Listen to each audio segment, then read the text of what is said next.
for the hardest-hitting show in talk radio. The true progressive voice since 2012. This is Southpaws.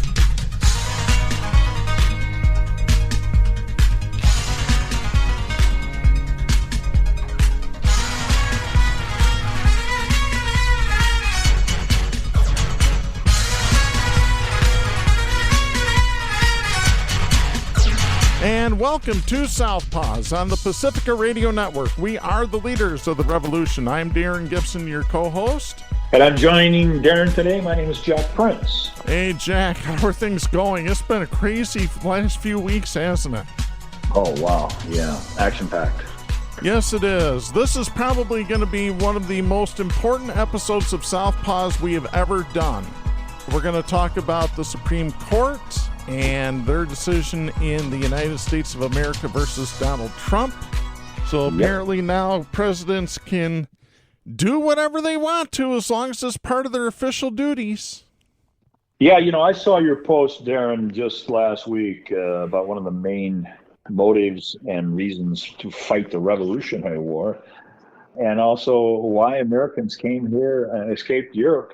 They forget the basics. One of the biggest components was to have a separation of church and state, a freedom of the oppression that was inflicted there in Europe. The Civil War, somehow the conservatives get that goofed up. They think it was for states' rights. And also, besides escaping religious persecution, they're tired of being ruled by a king. Mm-hmm.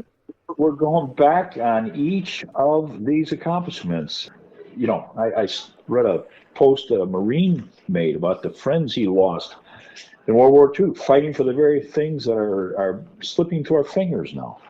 Yeah. So it's more than almost ironic that our whole mission of having a freedom from a king or monarchy or religious rule has come 360, and the Supreme Court hands immunity to a president. That would be like handing candy to sugar ants. Yeah. It's scary. It's beyond scary. It's beyond crazy. We really don't even know how to handle what's happening right in front of our eyes. No, we're being gaslighted by the Supreme Court. Yeah, exactly. That's what it boils down to. The most basic American principles. No man's above the law. Yep, except if you're elected president, now you're above the law. As long as it's official duties. Yeah, exactly. And does anybody else think that that's the very key? You do not hand a madman like Trump. I mean, that is the fire underneath Project 2025. Is erasing any consequence for breaking the law. Exactly. And again, this is a stacked Supreme Court. Why didn't Biden stack this court when he first got into office? I'll never know. I don't. Look what it's done. Mm-hmm. Way. Now the very crux of prosecution for this man's crimes, lying about the effectiveness of democracy, that's going to hinder, if not dismantle, our democracy. Thanks to the Supreme Court. It goes on. It goes on. They've been caught with handouts and payoffs and college educations and cars and gifts and trips around the world. This is what any not science fiction, but political future writer would say is fascism. That we're here. Hello. Yeah. This is the last chapter. Yeah. There's a somber feeling around the 4th of July now. I mean, we're recording this show on July 3rd, 2024. Tomorrow is Independence Day. This might be the last day that we're freely able to celebrate independence in this country. It's true. Not hyperbole. No. Not hyperbole at all. No. Jack, I want to get to our first story here, talking about the Supreme Court decision here. This is Eric Tucker writing for the Associated Press, dated July 3rd out of Washington. In her dissent from a Supreme Court opinion that afforded Donald Trump broad immunity, Justice Sonia Sotomayor pondered the potential doomsday consequences.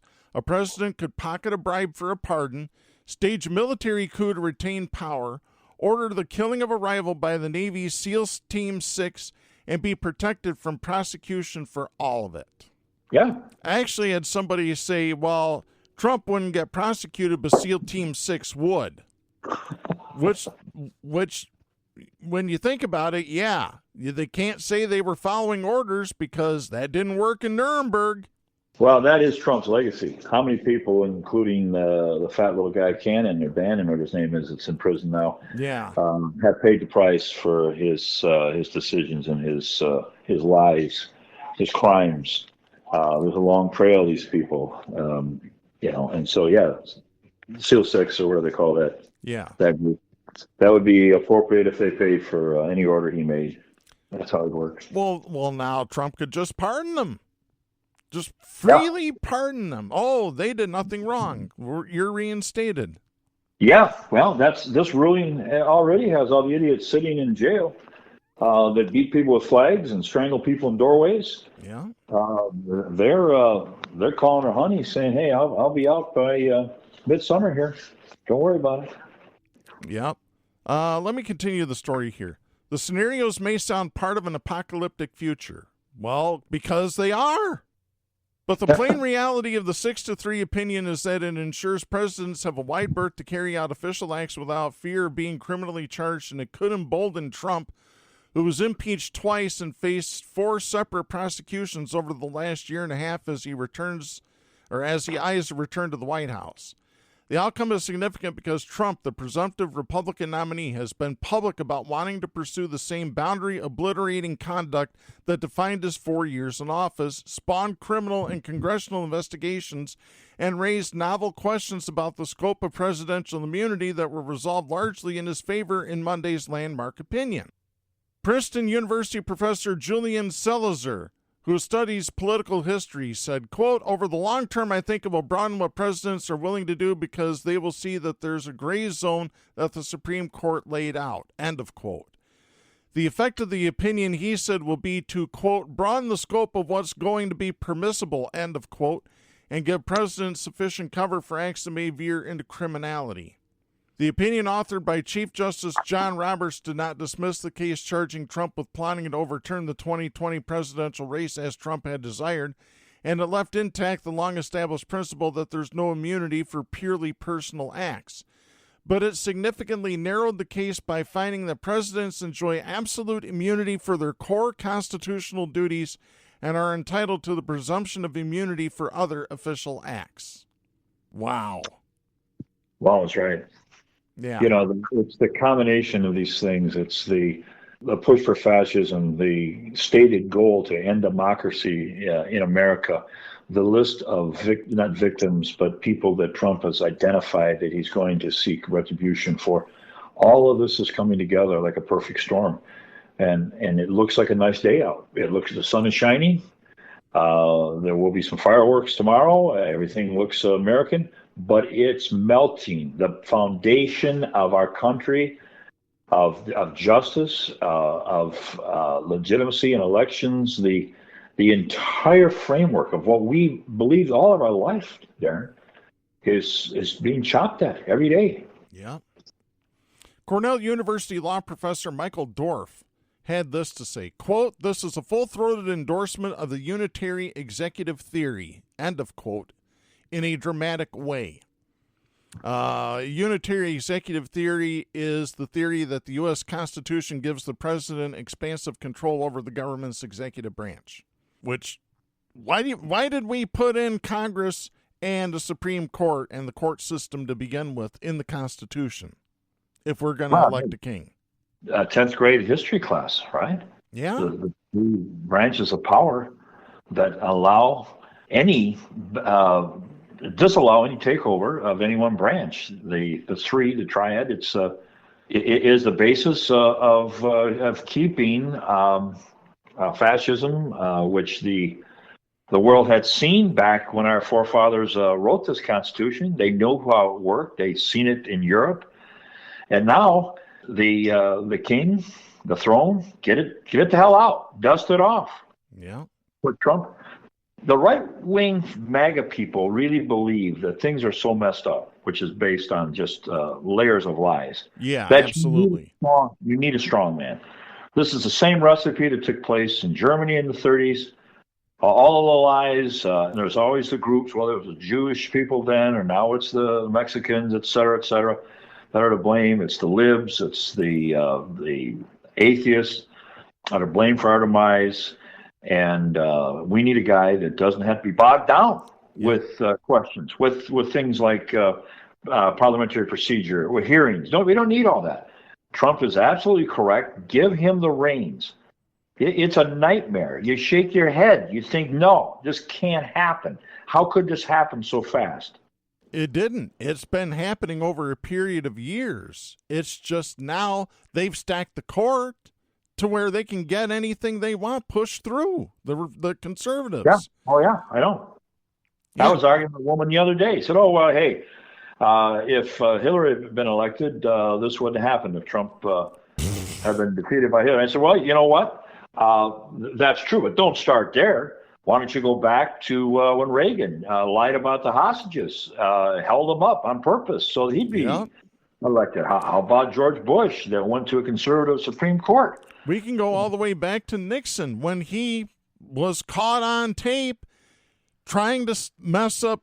LBJ was going to end the Vietnam War in 68 or 69. Yeah. And he was caught on tape, and the only reason that the Democrats never exposed it was because it was from an illegal wiretap. Yeah. Yeah, no. The path has been, strewn over decades. No question about it. Yeah. But the concentration of it and the actual fulfillment or the blooming of it is happening now with just a rapid the amount of necessary situations to take place. You've got the court-appointed judges, like you said. You've got the woman down there that's not allowing the case to go forward on his acts for the January 6th insurrection. You've got enough power spread around, enough racist for his base. All of the cards are in his hand. There were a few cards back in Bush's regime. There were a few cards in the hands of the conservatives back with Reagan. But now it's the full Monte. Mm-hmm. Yeah, Trump's got a full, well, he's not working with a full deck, but he has one in his hands. Yeah, he does. He literally does. Yeah. As stupid as he is, it may be dawning on him, the door's wide open. Yeah. Jack, I want to go through, can we take a couple minutes to go through the list? You mentioned things the conservatives bring up when they say that we need a strong man in power or a strong president, whatever that consists of. Exactly. Well, the first thing they complain about is crime. Oh, crime is out of control. Look at the crime that all of these illegal immigrants are doing. Crime is actually down across the board. Take a look at Department of Justice statistics. Yep. But this playbook, we're older. We've heard this crime playbook played election after election after election. Yeah, yeah. The next one, the economy. The economy is in the tank. People are having problems living. That's because they voted for Republicans. The minimum wage is still $7.25 an hour. You think the Republicans are going to lift a goddamn finger to do anything about it? No, they're not. They've proven they haven't. Well, Trump played his ass off. He had the highest spending of any president, ran the debt up. Exactly. National debt higher than any president. And that's been the case over and over again. The inflation we're seeing right now primarily is due to the high price of oil.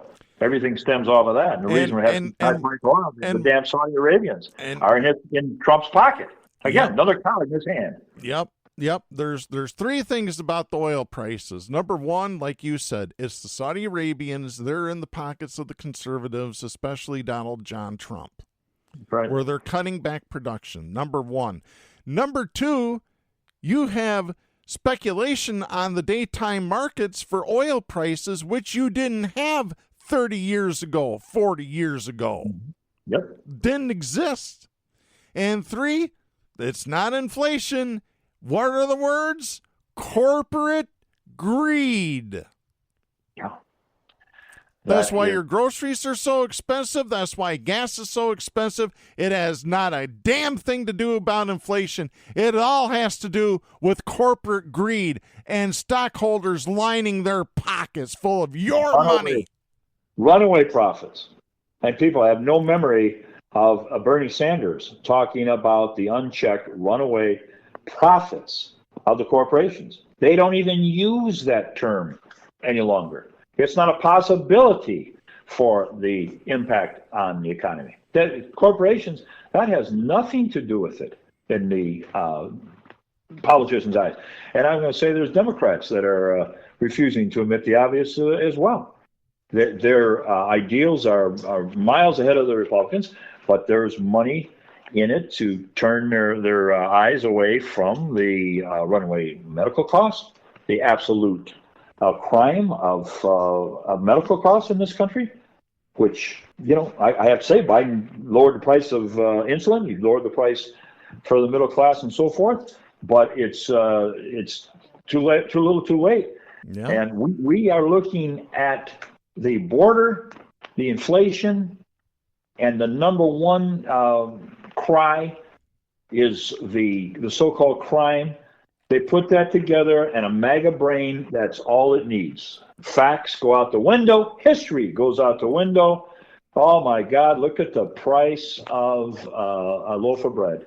Oh, my God, look at the gas. That's terrible. And I saw on television, these black people going into jewelry stores and taking it's crazy. It's crime is out of control. And then we have, even though the border crossings were down, what percent, Darren, this last I forget the percentage. But those three ugly sisters, they're going to ride that and ride that.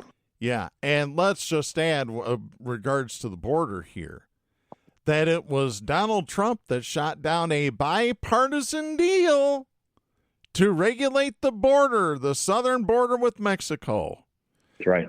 It was a bipartisan deal, but Trump said, oh, no, we don't want those filthy goddamn liberals taking credit for anything. Yeah. And that's just exactly what it is. To get credit for releasing the hostages. No? Hold them up. To hell with them, Americans. Keep around in prison longer. We don't want LBJ to get credit for stopping the Vietnam War. We want it. We don't want people to say, hey, what about all the tax cuts for the rich? We'll just go, Reagan, and take money out of Social Security and then raise the tax. Raise the tax on middle class paying for Social Security. And the people that make over $100,000 in those days don't even tax them. But those are too damn many dots for the MAGA hat. They can't connect that many dots. I tell you what, if you support Trump and you think that Donald Trump is not going to tax tipped income, you're either full of shit or you're stupid. One or the other. Take your pick. And most of them are both. Yeah. Yeah. You said a MAGA brain. They don't have a brain. They have a pile of diarrhea shit where their brain is supposed to be. They're like a worm. It doesn't have a brain at either end. But it has sensory cells, and it can feel heat. Put a match at one end, and it goes the other way. Mm-hmm. It's reactionary. Their thinking is reactionary. You have a bogus claim, a bogus problem. It's the immigrants, whatever. That's the heat. There you go. They've got a worm where their brain should be. Yeah. Hey, we got one of those guys out there too. Yeah. Let me get back to the story here. From a practical perspective, the court's opinion means that the trial judge, Tanya Chutkin, must now engage in further fact-finding analysis to determine how much of the conduct alleged in the indictment from special counsel Jack Smith can remain part of the case. Importantly for Trump, the one area the conservative majority said was unquestionably off-limits for prosecutors was his command of and communications with the Justice Department. That includes his directives to department leadership after the 2020 election to conduct what prosecutors said were sham investigations into bogus claims of election fraud, as well as his attempts to use the department's authority to advance his fruitless efforts to remain in power. Though the opinion doesn't make new law about the interplay between the White House and the Justice Department, Roberts affirmed that a president has, quote, exclusive authority over the investigative and prosecutorial functions of the Justice Department and its officials, end of quote, and may also, quote, discuss potential investigations and prosecutions with his Attorney General and other Justice Department officials to carry out his constitutional duty to take care that the laws be faithfully executed, end of quote. So there you go there. Boston College law professor Kent Greenfield said, quote, I do think that this is a norm-breaking opinion, and I can imagine Trump using this as a basis for a complete destruction of Department of Justice independence, end of quote. Because you know he's going to do it. Yeah, exactly. Yeah.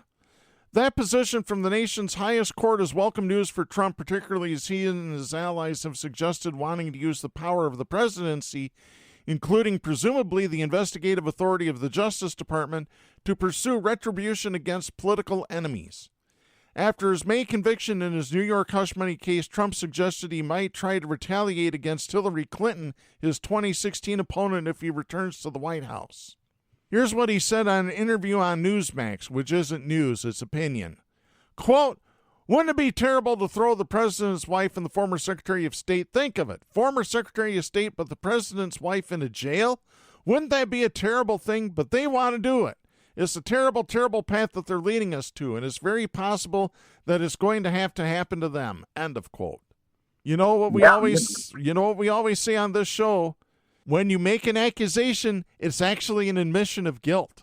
Yeah, the people who need to duck and are certainly aware of the looming threat of a despot taking office and their own safety. I heard Tom Hartman the other day talking about his awareness, how he would be a target, a large target. Hell, we could be targets, Darren. Anybody who doesn't bow down and kiss his ring could be targets. Yeah, that's what he wants. He wants everybody to bow and kiss his ring, or kiss his ass, one or the other. I'll take the ring if I had to. Yeah. More recently, he reposted a meme that suggested that former Congresswoman Liz Cheney, who is the number 3 Republican in the House, broke ranks with her party and voted to impeach Trump over the January 6, 2021 traitorous riot at the U.S. Capitol, had committed treason and should face a military tribunal. I added the word traitorous because that's what those people were and are. They are traitors. And according to the Red Hats, they're hostages. They're the real patriots. They're thugs. They're murderous thugs. They absolutely are.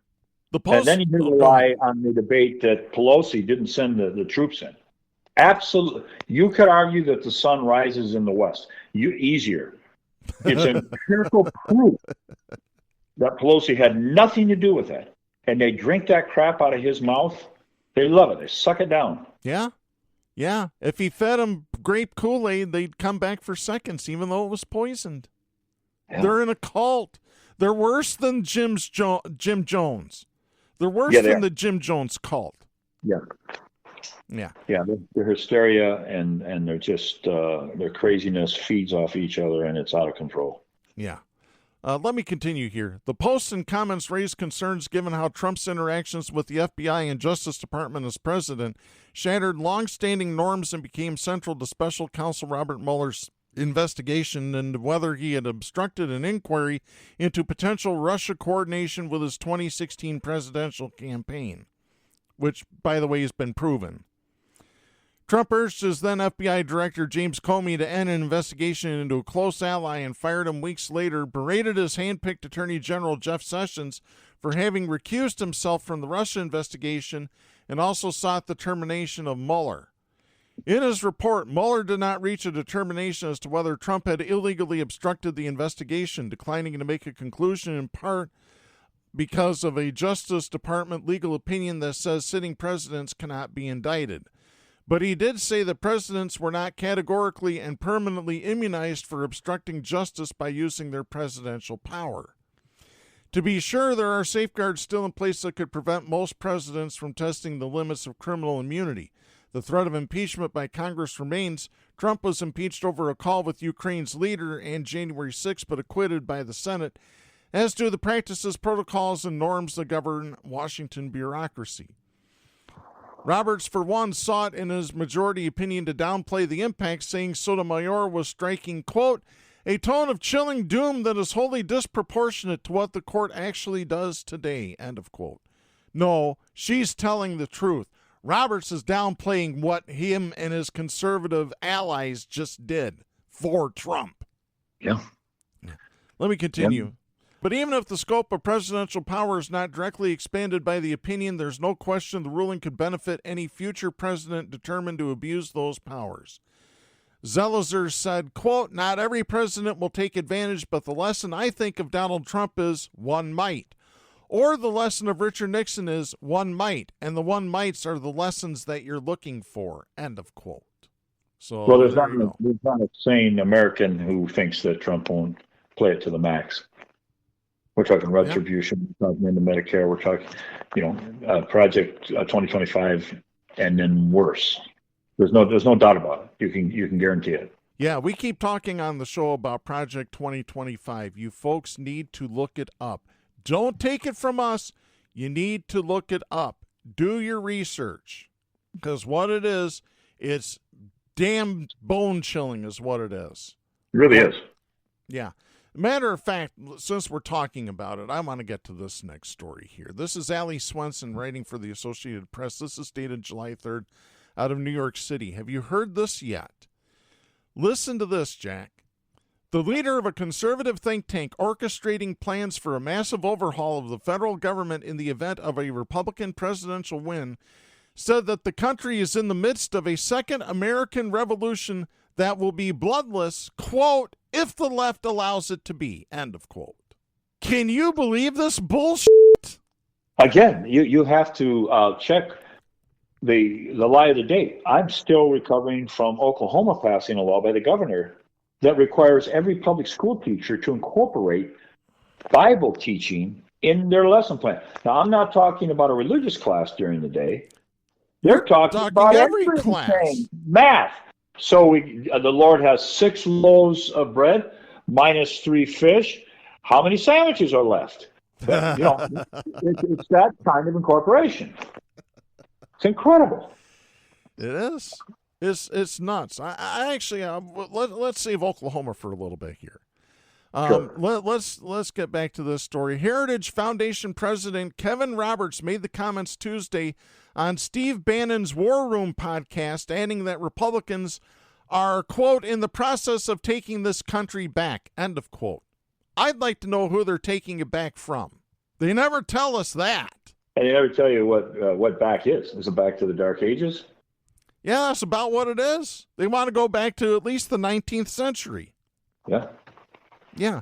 By the way, if they're talking about getting back to about the 30s for women's rights and for the right to regulate and control their own body. Yeah. And in one case, it's back to the 1800s. Literally, a law from the 1800s returning to that. And again, it's hard to keep up with them. Somewhere out west. I tell you what, they keep saying if the left allows it to be. Let me ask you this, Jack. Can you name me one leftist, progressive, liberal, anybody that's even left of center that was part of January 6th? Can you name one? No. I can't either. No. And the whole Antifa bullshit, that all faded away. Yep. That was the initial cover over. Antifa, which, was ridiculous. Antifa with Trump flags. The predicament that we're in right now, it's hard to calmly think of what we can do. I'm trying to my best, is particularly after the Supreme Court decision, to think, there has to be something that can be done. What do we have? The election of Biden looks shakier than it ever has. Mm-hmm. That's really up for grabs right now. The wisdom in that continuing candidacy is being challenged severely. The people that say, well, hey, don't protest, because I was talking to a bunch of people and I said, you should be on the steps of the Supreme Court tomorrow. You should be at their houses. Oh, yes. Oh, well, no, it's going to be sealed on November the 4th. Bullshit. Protest, influence votes. Protest, educate. Protest, show how terrible that decision was. Yeah. I don't see much of an outcry anywhere, Darren. Yeah. Again, it's because we're being gaslighted. It's decision after decision after decision. If it isn't Oklahoma, it's Louisiana. If it isn't Louisiana, it's the Supreme Court. It's the Supreme Court about Trump. No, then it's the Supreme Court about we're gonna weaken the EPA and the Federal Communications Commission because we don't think they should have any power whatsoever. Even though Supreme Court justices don't know a damn thing about radio, television, or anything else. They couldn't plug a microphone in if their life depended on it. I'm telling the truth. Yeah. You think Clarence Thomas would plug a mic wire into a microphone? You think he is capable of doing it? He's capable of plugging that white conservative wife. That's about it. Yeah, no kidding. Yeah, when he's not leaving pubic hair on Coke cans. By the way, I still believe Anita Hill. Oh, heck yes. I believed it when it happened, when she came out. What an honorable woman. Yeah. Let me continue here. Roberts told former U.S. Representative Dave Bratt, one of the podcast guest hosts, as Bannon is serving a 4-month prison term. That's about the only good news we've had this week. He said the Democrats are, quote, apoplectic right now, end of quote, because the right is winning. And so I come full circle on this response and just want to encourage you with some substance that we are in the process of the Second American Revolution, which will remain bloodless if the left allows it to be, end of quote. I got to tell you this. If we're in the middle of the Second American Revolution, I'm telling all of you on the left, do not let it be bloodless. You've got your warning now. Jack, you want to chime in? I would add, even on the level of interaction with the right, which is now the MAGA, okay, you have to be as aggressive as they are. They don't hear anything else. Facts, reasoning, logic doesn't mean a damn thing to them. You've got to punch them in the face harder than what they're trying to punch you in the face. Absolutely. And I'm talking about the battle, the war that goes on social media, which is influential. People follow that. And I see a lot of people think they're taking the high road. No. You get down in the trench with those right-wing idiots. Yeah. That's the only impact they'll feel is from that position. Exactly. And if they're going to use guns to threaten and talk about, taking people in retribution to pay off Trump's revenge, you better tell them, hey, we'll be waiting for you. Yeah. That's all they'll hear. Otherwise, they'll knock your door down. You can throw liberal books at them all day long. Won't make any difference. Let them knock my door down. They'll find out what the Second Amendment's all about. And I'm not joking. I am not joking. We've had conversations like this in the past, but it's never been as close. To go back to the analogy of the door, it's never been closer to our door than it is right now, tonight. Yeah, I'm looking at property in Ontario. Yeah, that too. Hey, will you adopt me? Yeah, hey, son. This is my 56-year-old adopted son. Oh, we're laughing. We're joking about this because what else is there to do other than cry? What is the possibility on November the 5th where this all becomes very relevant? Yeah. Let me continue this story here. Roberts' remarks shed light on how a group that promises to have significant influence over a possible second term for Donald Trump is thinking about this moment in American politics. Once again, the Associated Press refers to Donald Trump as former president. We don't do that on this show. The Heritage Foundation is spearheading Project 2025, a sweeping roadmap for a new GOP administration that includes plans for dismantling aspects of the federal government and ousting thousands of civil servants in favor of Trump loyalists who will carry out a hard-right agenda without complaint. That will have to take an oath. Hey, Department of Education, we don't need no stinking Department of Education. Hand it over to corporations. We don't need any socialized medicine called Medicare. Read the damn document, people. The manifesto that was in Germany, Freudian slip. Hitler followed that to a T, wrote it while he was in a jail cell, and then he enacted it as far as he could. Yep. And let me remind everybody, they say, oh, well, if Trump gets back in, we'll just vote him out in 2028. I'm going to remind you of what happened in Germany in 1932. Exactly. That was the last election that was held in Germany until 1946 when Hitler committed suicide. Yeah. And the U.S. took over Germany. You better think about that, folks. The Project 2025 is the Christian nationalist MAGA manifesto. It's there. Read that. Read it, seriously. Yeah. There's nothing like, the old saying goes, there's nothing more foolish than the obvious to those who are unwilling to look at or admit the truth.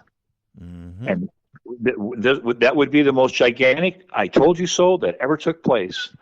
If that pink pig can get into office, it will be on our backs. Or as I call him, the orange. It kind of rolls off your tongue, doesn't it? Yes, it does. And I got 3 words for people that are offended. Go yourself. We're past. You need to be offended. You better be offended. You better be angry. Yeah. Unbelievable. His call for revolution and vague reference to violence also unnerved some Democrats who interpreted it as threatening. Former Democratic presidential candidate Marianne Williamson wrote on the social platform X, quote, "This is chilling. Their idea of a second American revolution is to undo the first one," end of quote. Hey, she's got that right. It is. Yeah. Undo every progressive reform and victory. I mean, put them on the list. They want them all. Social Security, Medicare. They want all of it.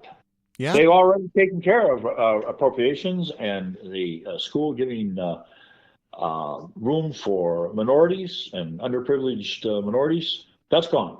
They'll get every single advancement, progressive advancement in the history of our country. Yep. James Singer, a spokesperson for President Joe Biden's re-election campaign, pointed to this week's 4th of July holiday in an emailed statement. He said, quote, 248 years ago tomorrow, America declared independence from a tyrannical king, and now Donald Trump and his allies want to make him one at our expense, end of quote. Singer added that Trump and his allies are, quote, dreaming of a violent revolution to destroy the very idea of America, end of quote. Yeah, they are. Bingo. Right there it is. Full stop. I remember talking on this show months ago when Bannon went to Europe, looked up the totalitarian leader in Turkey and in Czechoslovakia. Not Czechoslovakia, but there's 3 or 4 of them in Europe. They all got together and said, here's the vision for the future. It's a totalitarian state.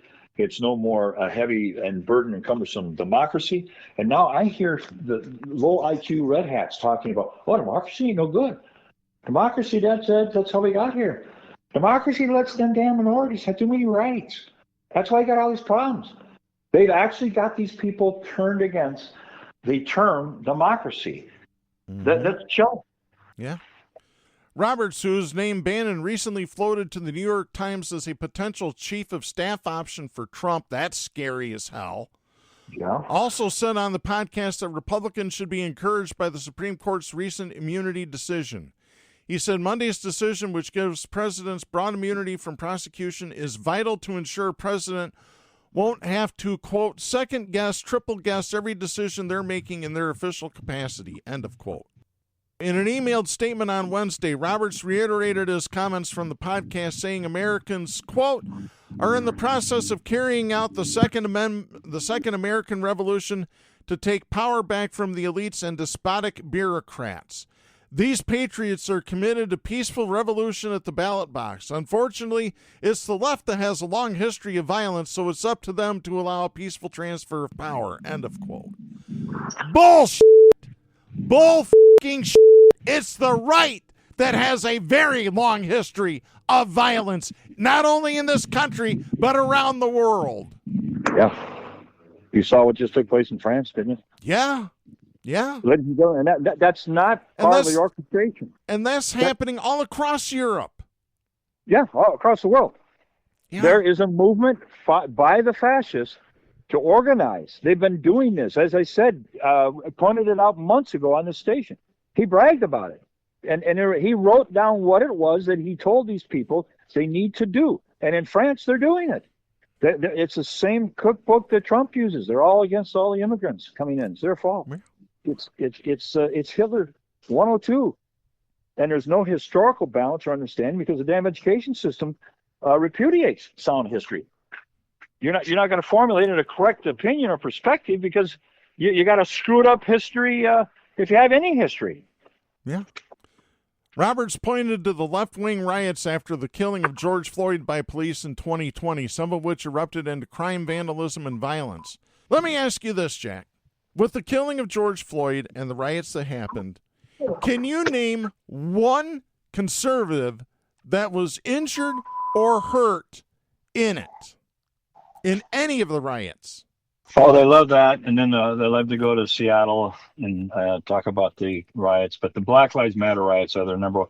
No, and most of the violence there was initiated clandestinely by provocateurs that went in and lit garages and places of business to put the blame on the protesters. Protesting the murder of a man in the middle of the street. Yeah, by police. Yeah. Yeah, and here's the thing. The only people that I know of that were killed during any of those riots were the people that were protesting that were shot down by that little punk-ass kid in Wisconsin. What the hell is his name? That little bastard? Yeah, what was his name? He just got thrown out of school, I think. Like he's got any brains to stay in school. Rottenberry or something like that? What? Rutenberry or something like that. Yeah, I forgot. Unbelievable. Democrats in turn have accused their Republican counterparts of violence using the January 6, 2021 Capitol traitorous riot as an example. I added traitorous. Heidi Beirich, co-founder of the Global Project Against Hate and Extremism, said Roberts' comments about a second American Revolution are, quote, a bit terrifying but also elucidating, end of quote. The 1,000-page Project 2025 playbook calls for far-reaching changes in government, including rolling back protections for the LGBTQ community and infusing Christianity more deeply into society. Barrick said, quote, Roberts, the Heritage Foundation, and its allies in Project 2025 want to reorder American society and fundamentally change it. He said the quiet part out loud, end of quote. And, speaking of the Christian nationalism, or Christo-fascists, as I like to call them, we do have that Oklahoma ruling, which I can't believe that people aren't losing sleep over that. This is mandatory biblical teaching now in public schools. There should be riots in the streets in Oklahoma City and Tulsa and all over. John McCain would roll over in his grave. Yeah. Let alone the ACLU. Let alone people that understand freedom of religion. Freedom of religion means we're not going to espouse any religion. We give you the right for your nonsense, whatever you want to do, but you're not taking it into the public places. Yeah. What you should have posted on the walls instead of the Ten Commandments is a list of the rapes and the sexual abuse from Catholic leaders and from Republican politicians. Put that on the wall. You want to elucidate children, you want to use the word elucidate. Yeah. Oh, my God. I got a better idea. Instead of the Ten Commandments, how about the articles of the Constitution? What about the amendments? Yeah. How about the Beatitudes? I mean, you want to get religious? They don't put that in there, do they?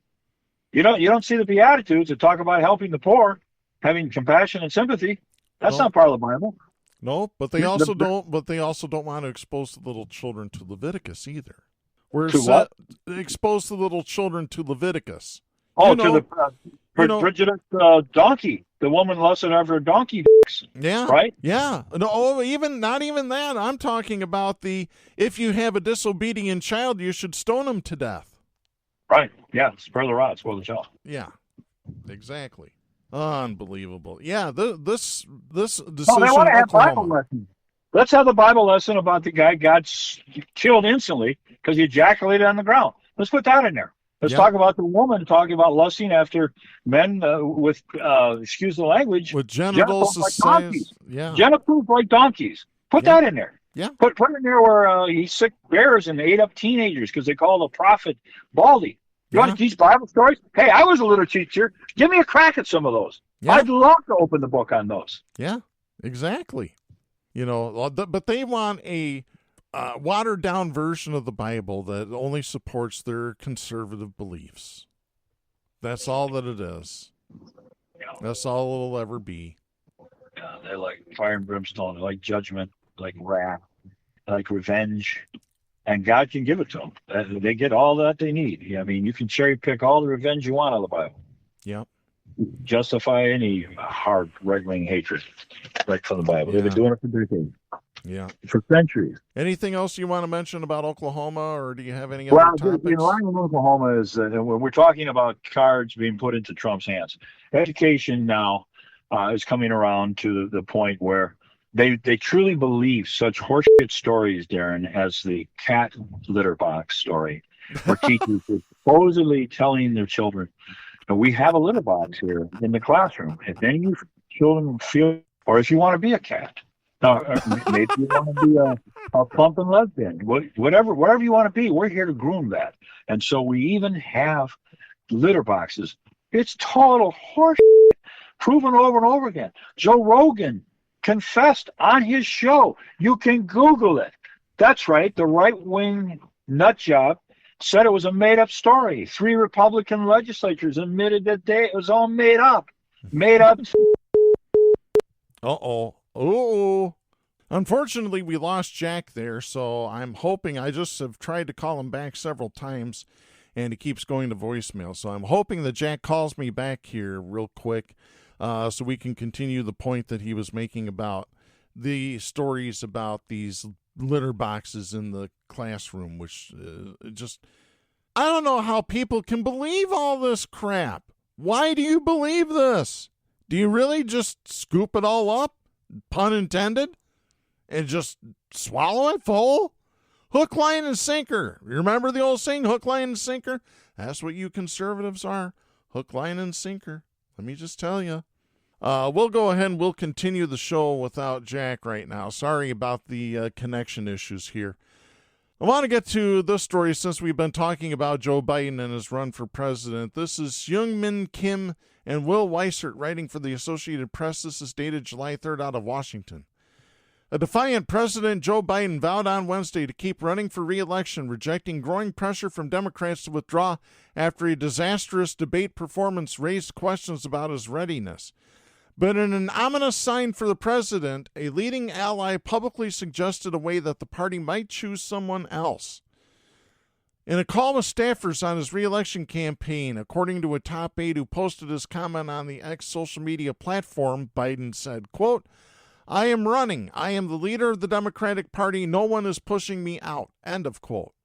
Biden was pulling every possible lever to try to salvage his re-election campaign, talking to top legislators, pumping up his campaign staff, and meeting later in the day with Democratic governors before a planned weekend blitz of travel and a network television interview. But there were signs that support for Biden was rapidly eroding among Democrats on Capitol Hill. Representative Jim Clyburn, a longtime Biden ally, said he would back a mini primary in the run-up to the Democratic National Convention next month if Biden were to leave the race. Clyburn, the Democrat from South Carolina, who, by the way, has won douchebag of the week because he's nothing but a corporate Democrat, floated an idea that appeared to be laying the groundwork for alternatives by delegates during the Democrats' planned virtual roll call that is scheduled before the more formal party convention. Clyburn told CNN, quote, "You can actually fashion the process that's already in place to make it a mini primary, and I would support that." End of quote. He said Vice President Kamala Harris, governors, and others could join the competition. Quote, "It would be fair to everybody because if she were to be the nominee, we need to have a running mate and need a strong running mate." End of quote. Clyburn, a senior lawmaker who is a former member of his party's House leadership team, said he has not personally seen the president act as he did on the debate stage last week. Clyburn said, quote, "I saw what I saw last Thursday night, and it is concerning," end of quote. Some suggested Harris was emerging as the favorite to replace Biden if he were to withdraw, although those involved in private discussions acknowledged that Governors Gavin Newsom of California and Gretchen Whitmer of Michigan remain viable alternatives. But for some insiders, Harris is viewed as the best prospect to quickly unify the party and avoid a messy and divisive convention fight. Even as pressure around Biden mounted, he and Harris made a surprise appearance on a call with staffers from his re-election campaign and offered a pep talk, stressing the stakes of the election and returning to Biden's previous post-debate comments that he would get back up after being knocked down. The president told those assembled that he was not leaving the race and would not be dragged out. Asked a short time later whether Biden would consider stepping down, White House Press Secretary Karine Jean-Pierre said, quote, "Absolutely not. He understands it is fair for people to ask that question. I cannot lay out something that would change the president's mind," end of quote. She also said that Biden is, quote, "clear-eyed and he is staying in the race," end of quote. Democrats are unsatisfied with the explanations of Biden's debate performance from both White House staff and the president himself. And there is a deeper frustration among some Democrats who feel Biden should have handled questions about his stumbling debate performance much sooner and that he has put them in a difficult position by staying in the race. White House Chief of Staff Jeff Zients urged people during an earlier all-staff meeting Wednesday to tune out the noise and focus on the task of governing. Even as Zients acknowledged that the days since the Atlanta matchup between Biden and Republican Donald Trump have been challenging, the Chief of Staff stressed to more than 500 White House aides on the call the accomplishments and the track record of the Democratic administration and said governing will only become more crucial once the campaign season heats up, particularly after the 4th of July holiday. That is according to a White House official. Biden himself began making personal outreach on his own, speaking privately with senior Democratic lawmakers such as Senate Majority Leader Chuck Schumer of New York, House Minority Leader Hakeem Jeffries of New York, Delaware Senator Chris Coons, and Clyburn. Zients tried to rally the staff's confidence in Biden's re-election apparatus and said Biden has always made it through tough times, despite being counted out over his decades in public office. The Chief of Staff also encouraged aides to continue being a team and, while acknowledging the increasing political chatter, to tune it down and stay disciplined, according to the official, who was granted anonymity to relay Zients' private remarks. Staff-wide White House calls aren't unusual, but Wednesday's 15-minute check-in came as Biden and senior White House officials were working to assuage rattled lawmakers, donors, and other allies within the party amid sharpening questions about whether the 81-year-old president had the competency to run for a second term in office.